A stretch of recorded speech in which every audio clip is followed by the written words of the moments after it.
হয়েছে মেলা হয়েছে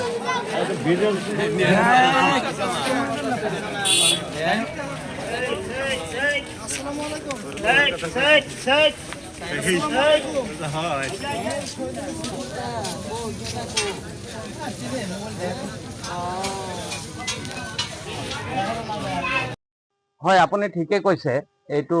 কংগ্ৰেছৰ দুৰ্গ বিজেপি আহিব পাৰে যাৰে